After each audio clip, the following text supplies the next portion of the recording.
提起国产体育题材电影，很多人脑子里蹦出来的第一印象，可能还是套路化或者情怀大于实力。但热烈的出现，真的把这块招牌彻底擦亮了。它不光拿下了中国影史国产体育片的票房冠军，更难得的是，这个数字背后是实打实的观众用脚投票。王一博在片子里演的陈硕，不是那种天生开挂的超级英雄，而是一个在现实里摸爬滚打，靠热爱死磕到底的普通年轻人。影片把街舞这种原本偏小众的文化，拍出了大众都能共鸣的燃点和泪点。咱们回头看，体育片从来不只是关于输赢，而是关于人怎么在逼仄的环境里找到出口。热烈做到了，而且做得很干脆。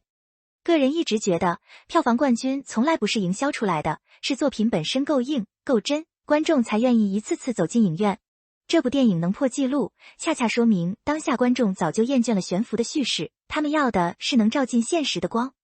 当一部片子愿意把镜头对准普通人的汗与泪，而不是刻意制造金手指，他就已经赢在了起跑线上。说到王一博的表演，这次真得好好聊聊。陈硕这个角色难就难在收和放的平衡。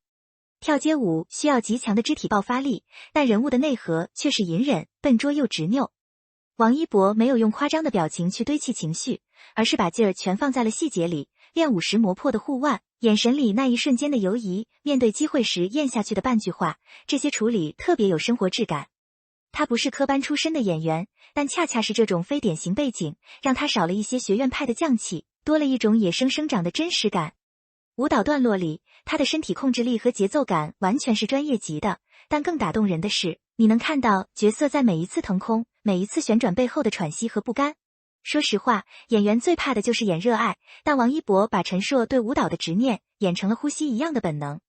我个人始终认为，好表演从来不是技术炫技，而是让角色长在自己身上。当演员和人物之间的界限模糊了，观众自然会被拽进那个世界里，这种无痕迹的沉浸感才是衡量表演段位的最硬指标。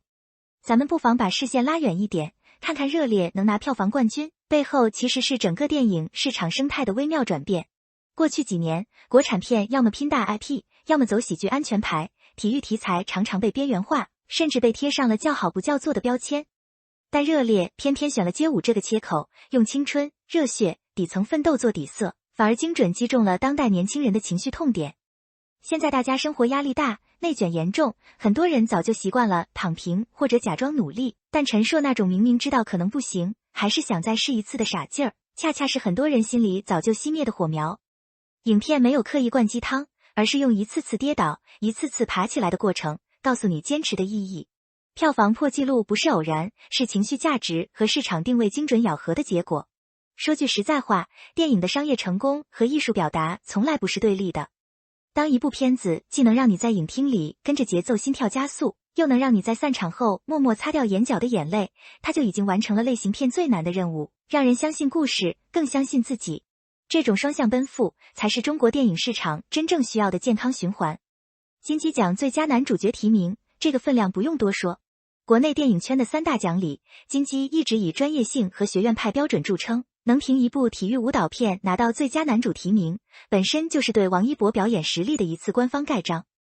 很多人可能对青年演员拿提名有惯性偏见，觉得是流量加持或者粉丝效应。但咱们仔细看看近几年的提名名单，就会发现金鸡越来越看重角色完成度和人物弧光。陈硕这个角色从边缘舞者到站上全国舞台，中间经历了家庭压力、经济困境、自我怀疑。王一博把这种成长痛演得很克制，却很有后劲。提名不是终点，但绝对是一个重要的行业信号，市场愿意给踏实演戏的年轻人机会，评委也开始用更开放的眼光看待非传统出身的演员。我个人一直觉得，奖项从来只是锦上添花，真正能立住脚的是作品经得起时间反复咀嚼。这次提名与其说是王一博个人的胜利，不如说是国产电影评价体系正在回归表演本位的一个缩影。当行业开始用角色厚度而不是热搜数据来衡量演员价值，这对整个生态都是好事。再往深里挖，热烈讲的其实不只是街舞，而是每个普通人都会面对的热爱与现实的拉扯。陈硕没钱买好装备，就自己改装，被教练质疑，就半夜在空荡荡的排练室里一遍遍抠动作，家人不理解，他也没辩解，只是默默把舞鞋擦得更亮。这种笨拙的坚持，在聪明人越来越多的时代，反而显得特别珍贵。电影没有回避现实的粗粝，但也没让人绝望。他用一种很东方的方式告诉你，真正的热血不是喊出来的，是熬出来的。王一博的表演之所以能立住，是因为他没有把陈硕塑造成一个天选之子，而是一个会累、会怕、会自我怀疑的普通人。咱们生活里谁没经历过那种明明很努力，却好像还是够不着的时刻？热烈的可贵之处就在于他不承诺成功，只承诺别放弃。我始终认同这种叙事态度。现在的观众早就看透了金手指和爽文逻辑，他们更想看到有瑕疵、有挣扎，但最终愿意为自己热爱买单的真实人生。电影能传递这种力量，已经远超娱乐范畴，它成了一种温和却坚定的精神。托底回头看热烈，从上映到破纪录，再到金鸡提名，这条路径其实挺典型的，但也挺难得的。典型的是，他靠口碑发酵，靠观众自来水，靠角色本身的生命力一步步走上来。难得的是，在流量迭代这么快的行业里，王一博没有急着转型或重复自己，而是老老实实的在一个角色里扎根。陈硕之后，大家自然会期待他下一个挑战，但与其说是突破，不如说是沉淀。演员这条路从来不是靠热搜堆出来的，是靠一部部作品、一次次镜头前的较劲磨出来的。热烈已经证明了他能扛票房，能接住复杂角色，能跟专业团队同频共振。接下来，他需要的不是证明自己能演，而是继续挑那些有嚼劲、有风险，甚至可能不讨好的本子。说真的，电影行业最不缺的就是短暂的光芒，缺的是愿意慢下来打磨手艺的人。王一博如果能保持这种对表演的敬畏心，他的路只会越走越宽。而热烈作为国产体育片的新标杆，也一定会被写进影史里，不是因为它多完美，而是因为它足够真诚，足够热烈。这份真诚，恰恰是当下中国电影最稀缺也最珍贵的底色。